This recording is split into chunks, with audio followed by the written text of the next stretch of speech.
to go to the Olympic Games. I didn't know much about winter sport. In fact, I'd never seen snow and I'd never skied. I'd been a track and field athlete, I'd been a gymnast, I'd been a sailor, I'd been a hockey player. I knew I had a bag of tools and skills. I really just needed to learn a new sport. And aerial skiing was that sport. Everyone thought it was a joke. They told me I was too old. They told me I started too late. That it would take more than 8 years to learn how to ski and get to the Olympic Games. In my heart of heart, I knew it was possible because no one had said or shown or proven that it was impossible. First jump, I broke a rib. Second jump, I hit a tree. It wasn't easy beginnings. Aerial skiing is not a sport for the faint-hearted. You have to be tough. You've got to be strong. You've got to be courageous. You've got to be able to cry and wipe away the tears and get back up there. I knew going into the Olympics that I was ready. My body was a little bit underprepared.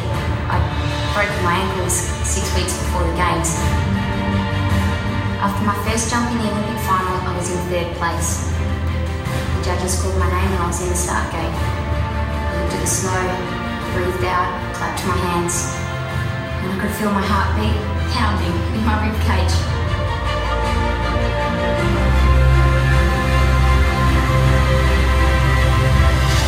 Perfect takeoff. And I'm spinning, and all I'm thinking is, where is the landing? And then I come around and I see it and I look down and there's this beautiful landing hill laid out underneath me. And all of a sudden, 20,000 people start roaring.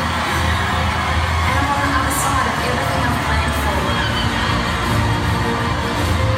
So I'm standing and I'm looking at the screen, waiting to see whose name goes up. And then my name came up on the screen. Melissa Campbell, Olympic champion. I told my friends and family they couldn't come to the Olympics. And then I was standing in the Olympic arena, Olympic champion, with no friends or family around. As I walked out to get my flowers, all of a sudden I hear this screaming and I look up, and falling out of the stadium is my mum and my sister. They didn't listen to me. They'd fallen in and hid behind the Australian flag in the stadium, just in case I got hurt. But I was so glad in the end I had my family there to celebrate, because it wasn't just my moment. My family had watched me try to get to the Olympics for 20 years. So it was my moment, it was our moment, and it was Australia's moment.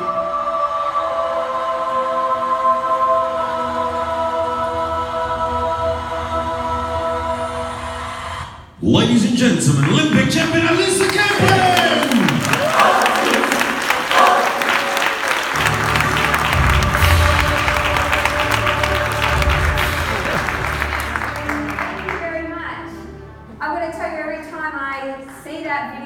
My heart fills with pride, but I also find it somewhat confronting to see nearly 25 years of my life condensed into about 2.5 minutes flat.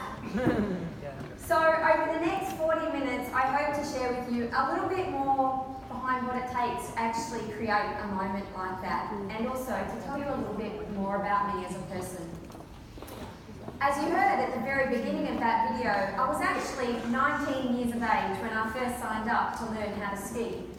I had never seen snow, but what's important is that I not only had this childhood dream, you know, the vision of what I wanted to achieve, but I also had a plan. Now, what most people don't know is that I was actually training for the marathon at the time. And I was hoping to qualify for the Sydney 2000 Olympics. And technically everything was going very well for me in marathon running. My half marathon times were great, I was running about 100 kilometres a week, my body was holding up. But there was one little problem. And I've got to tell you, it was a rather large problem. And that is that I had begun to resent the loneliness of long distance running. Now, one thing that I can tell you is that became a very big problem for me, because you cannot be great at something that you're not passionate about. Now believe me, you can fake passion. That's what I was doing with marathon running. But faking it, that won't sustain you. So you either really need to hold on to the passion that you've got for what you're doing, or find ways to reignite it along the way. And if you can't, then you should probably find something else to do. And that is certainly when I discovered the sport of freestyle aerial skiing. Now I want you to know that my decision to pursue aerial skiing was very, very deliberate, and it had a lot to do with this woman. And this is a picture of an Australian woman called Kirsty Marshall, who in 1994 at the Lillehammer Winter Olympics qualified in first place for the women's aerial skiing final. And while she didn't go on to win the competition that day, I, as a 19-year-old, sitting in my living room in the dark at 4 o'clock in the morning watching her, had one of the greatest realisations of my life. Because that's when I realised that in my country, in this sport, we had coaches, national programs, expertise, systems, funding, processes, everything that would be required to get an Australian woman into the start gate and actually capable of winning an Olympic gold medal. And so I'm sitting there thinking, holy moly, if I could just learn how to ski, I would have 8 years to get the jumping down before the 2002 Salt Lake City Winter Olympic Games. And as true as that story is, this is how I actually knew that it was possible. My goal planner. Now, just bear with me for a moment, because I know that this is a boring blue triangle. But my goal planner has also been invaluable for anything I have wanted in my life. And its simplicity is its beauty. So let me just quickly talk you through it. On the left-hand side is time to achievement. Across the bottom is space for each of the attributes that I would have to be world's best in to achieve my goal. And then up the right-hand side there is for setting targets, but more importantly, for tracking and measuring my progress against the timeframes on the left. Now, when I want something bad enough, I pull out a pen and paper and I do a plan. But the first thing I do is I go out and find an expert in the field that I want to succeed to help me. And in the case of aerial skiing, 2 weeks after the Lillehammer Winter Olympics, I rang up the National Ski Institute of Australia and asked if I could speak to Kirsty Marshall's coach. I had nothing to lose, and then 4 days later, I happened to sit down with her manager, and I brought along my blue triangle, and I said to him, listen, you found, then coached, and now manage the #1 athlete in the world. You tell me, what are the attributes that make Kirsty Marshall world's best? And those were the 7 things he identified. Then I said to him, listen, help me out. I'd like to put some metrics around what world's best really looks like. Can you please give her a score out of 10 against world's best for each one of those attributes? And he went left to right and he talked to me about the strengths and weaknesses. And then at the end of it all, according to the Elisa Campbell goal planner, he had given her a score of 65 out of 70, which I put up next to 7 years. Because of course, if I wanted to get to the Olympics, I would need to at least be on par and competitive with world's best within 7 years. So then I asked him to rate me out of 10 against world's best for each of those attributes. And of course, he looked at me like I was crazy.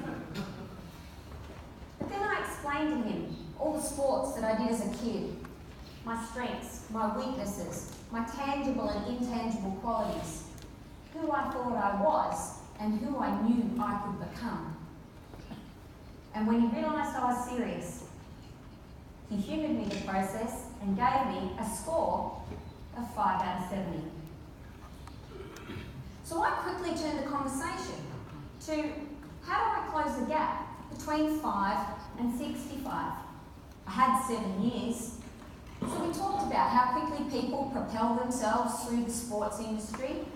And we worked out that if I could increase my score by 2 attribute points, each year, tapering off after that, then mathematically, my vision was possible. So I got really excited. I drew a big ring around 19 and said to him, what do I need to do to be back here in 12 months and get that score from you? And he started listing off all these things. I wrote them down and called them short-term goals. And with that, I signed up to learn how to ski. Now, I understand that most people wouldn't do this level of detail before they try something new for the very first time. Perhaps some people should.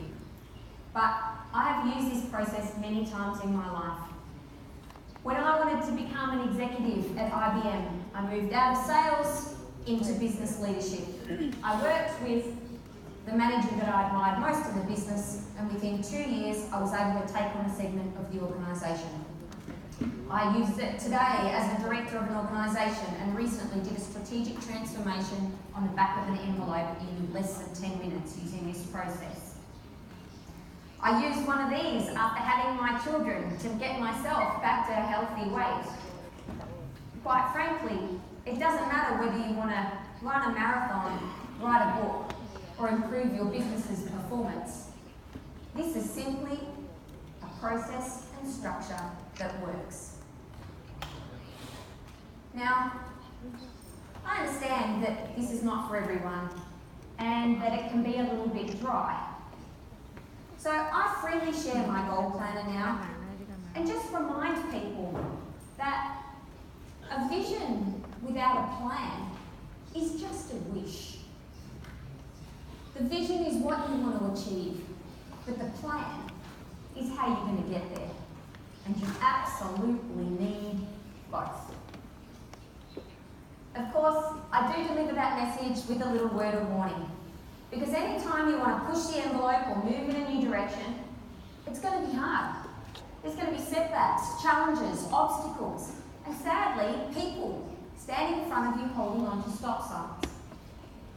I can't tell you how many people said that my dream of getting to the Olympics as an aerial skier was never going to happen.